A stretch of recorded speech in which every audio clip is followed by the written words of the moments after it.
Hello friends, welcome to SSC coaching centre. दोस्तों, आज की वीडियो में नंबर सिस्टम के मैं क्वेश्चन लेकर के आया हूं और ये वीडियो आपके लिए पूरा देखना बहुत ज़रूरी है क्योंकि सभी प्रश्न डिफरेंट हैं और उनका जो लॉजिक है वो भी डिफरेंट मिलेगा।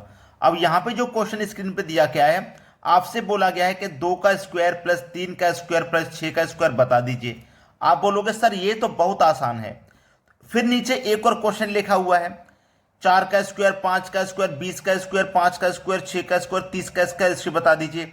आप बोलोगे सर ये भी आसान है, हम इसको भी कर देंगे, लेकिन कितने समय में करोगे? कितने समय में करोगे वो तो मुझे भी मालूम है कि आप इसका भी स्क्वायर लिख दोगे, सभी का स्क्वायर लिखने के बाद में सबको आप प्लस भी कर दोगे, मुझे भी पता है ये बात। लेकिन कितने समय में? 5 मिनट में, 7 मिनट में? क्या इतना टाइम आपके पास रहता है एग्जाम में? नहीं रहता। और जो मैं इसकी ट्रिक बता रहा हूं वो देख लीजिए ध्यान से। आप इसे ध्यान से देखिएगा कि ये जो लास्ट वाली संख्या है 6, ये इन दोनों का मल्टीपल है या नहीं। 2 का मल्टीपल 3 से करेंगे 6 मिलेगा। क्लियर है ना इतनी बात? तो आपको सीधा सीधा क्या करना है, ये जो सबसे बड़ी संख्या है इससे नेक्स्ट संख्या जो आने वाली है यानी कि वो क्या आएगी 7, तो आप 7 का स्क्वायर कर दो, मतलब 49 आपका आंसर हो जाएगा। अब चेक कर लेते हैं। देखो 2 का स्क्वायर 4, 3 का स्क्वायर 9 और 6 का स्क्वायर 36। सबको देखो जोड़ेंगे हम। 36 में 9 जोड़ूंगा 45, 45 में 4 जोड़ूंगा क्या आ जाएगा? 49 आ जाएगा। देखो 49 ही दिया गया। यहां पे भी नीचे वाले क्वेश्चन में देखो 4 और 5 का मल्टीपल 20 होता है, जैसे 2 और 3 का 6 होता है, ऐसे ही 4 और 5 का मल्टीप्लाई करोगे 20 हो जाएगा। तो 20 का अगली संख्या से, जैसे 6 से अगली संख्या 7 का स्क्वायर किया, ऐसे ही 20 की अगली संख्या यानी कि 21 का स्क्वायर करेंगे। क्लियर है इतनी बात? 21 का स्क्वायर कितना होता है? 441। आगे देखिए, यहां देखिए इन दोनों का मल्टीप्लाई करोगे तो ये संख्या मिलेगी 5 छक्के 30। ठीक है, तो इसका अगली संख्या से स्क्वायर करेंगे तो 30 की अगली संख्या क्या हो जाएगी? 31, मतलब 31 का स्क्वायर करेंगे तो 31 का स्क्वायर कितना होता है? 961 होता है। सवाल खत्म, इन दोनों को जोड़ देना है। 441 और 961 को जोड़ देंगे आप तो आपको मिल जाएगा 1402। ये आपके प्रश्न का बिल्कुल सही जवाब है। चलिए अब देखते हैं अगला सवाल। अगला प्रश्न है, यहां पे आपको 2 प्रश्न और दिखेंगे जो कि बिल्कुल डिफरेंट हैं। 8 का स्क्वायर प्लस 9 का स्क्वायर प्लस 72 का -1 का जो स्क्वायर दिया गया है लास्ट में, ये बहुत इंपॉर्टेंट है। देखिएगा, सीधा सीधा सा सवाल है। आप यहां पे दोनों का मल्टीप्लाई करोगे, 8 ने 72 होता है। ठीक है, तो मैंने क्या बताया, अगर इन दोनों का मल्टीप्लाई यहां पे मिल जाए, ये जो संख्या है इन दोनों का मल्टीप्लाई है, तो इससे अगली संख्या का आप स्क्वायर कर दोगे, तो इससे अगली संख्या क्या हो जाएगी? 73। मतलब 73 का आप स्क्वायर कर दोगे और उसमें से क्या कर दोगे लास्ट में? -1 का स्क्वायर। तो 73 का स्क्वायर कितना होता है? 5329, यही तो होता है। और 1 का स्क्वायर क्या होता है? 1। तो इसमें से आप इसको क्या कर दोगे? माइनस कर दोगे। तो माइनस कर दीजिए, सवाल खत्म हो जाएगा। 5328 भाई, 9 में से 1 चला जाएगा, 8 बचेगा। ये आपका सवाल का आंसर हो गया। एक और क्वेश्चन नीचे बिल्कुल दिया गया है, देखिएगा। अगर आप 13 का और 14 का मल्टीप्लाई जब करोगे, 13 14 का मल्टीप्लाई करोगे तो कितना मिलेगा आपको? 182 मिलेगा। 182 मिलेगा, इसका मतलब क्या है? इसके अगली संख्या का हमें वर्ग करना है, मतलब 183 का हमको वर्ग करना है। तो 183 का जब आप वर्ग करोगे तो कितना मिलेगा? 183 का वर्ग, चाहो तो आप 183 गुने 183 कर लीजिए। भाई वर्ग का मतलब क्या है? वही संख्या का 2 बार मल्टीप्लाई करना।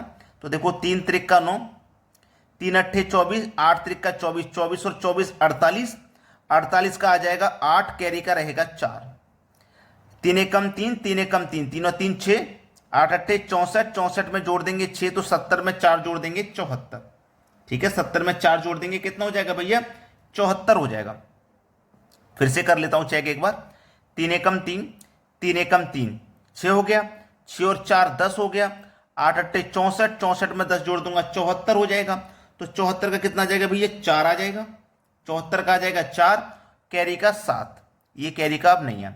8 एकम 8, 8 एकम 8, 8 और 8 16, 16 में जोड़ दोगे 7 तो कितना हो जाएगा? 23, 23 का 3, कैरी का 2, 1 का गुना 1 से करोगे 1 और 1 में जोड़ दोगे 2 तो ये हो जाएगा 3। ये आपके सवाल का बिल्कुल सही जवाब हो जाएगा। क्लियर है सभी को? यहां तक किसी को कोई दिक्कत नहीं? चलिए अब देखते हैं अगला सवाल। अगला प्रश्न है, यहां पे प्रश्न नहीं है, ये स्क्वायर का ट्रिक है। यानी कि 73 का आपको स्क्वायर करना है। तो आपको बीच बीच में स्क्वायर निकालने के लिए आ जाते हैं और आपको पता ही नहीं है कि स्क्वायर कैसे करना है। जल्दी से जल्दी तरीका क्या है देखिएगा। 73 का आपको स्क्वायर करना है तो आप क्या करेंगे, सबसे पहले ये जो 7 है ना इसका स्क्वायर करेंगे और ये जो 3 है इसका स्क्वायर करेंगे। देख लेना कैसे करेंगे वो मैं आपको बताता हूं, ठीक है। 7 का स्क्वायर करो पहले, 7 का स्क्वायर हो जाएगा 49, ठीक है, क्लियर है। 3 का स्क्वायर करोगे, 3 का स्क्वायर हो जाएगा 9, बाद में लिखो। पहली संख्या का स्क्वायर करके पहले, बाद वाली संख्या का स्क्वायर करके बाद में, फिर इन तीनों संख्याओं का मल्टीप्लाई करके बीच में। 7 तिया 21, 21 दूनी का 42, इसको बीच में लिखना है। फिर से बता रहा हूं, पहली संख्या का स्क्वायर पहले, बाद वाली का बाद में, तीनों का मल्टीप्लाई बीच में। अब इसको करिए, ये 9 हो जाएगा, 42 का 2 हो जाएगा, 42 का जब 2 आ गया तो 4 इधर चला जाएगा कैरी का, 49 में जोड़ दो 4, ये हो जाएगा 53। ये इसका आंसर है, ये इसका आंसर है। जैसे कोई और भी संख्या मैं ले लेता हूं, जैसे मान लीजिए आपसे कोई कहते हैं कि भाई 57 का स्क्वायर बताइए क्या होगा, तो 57 के स्क्वायर में पहले 5 का स्क्वायर करोगे 25, 7 का करोगे 49, तीनों का मल्टीप्लाई बीच में लिखोगे, 5 7 35, 35 दूनी का 70, इससे बीच में लिखोगे। ये देखो 9 आ जाएगा, 4 कैरी का यहाँ पे आ गया 74, 74 का 4 कैरी का 7 बचा, 7 इधर आ जाएगा, 25 में 7 जोड़ दोगे 32 हो जाएगा। ये इसका स्क्वायर हो गया। और भी अगर मैं कोई संख्या ले लूं, मान लो जो आपसे कोई कहते कि भाई 48 का वर्ग मैं बता दूं, ठीक है, तो पहले 4 का वर्ग 16, 8 का वर्ग 64, 4 अट्ठे 32, 32 दूनी का 64, इसको बीच में लिखना है।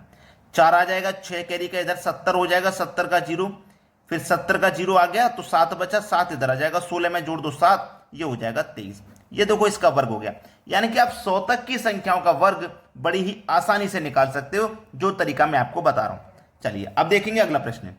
अगला प्रश्न है 2 गुने 4 गुने 6 गुने 8, ऐसे ही हम कहां तक जा रहे हैं, 500 तक जा रहे हैं।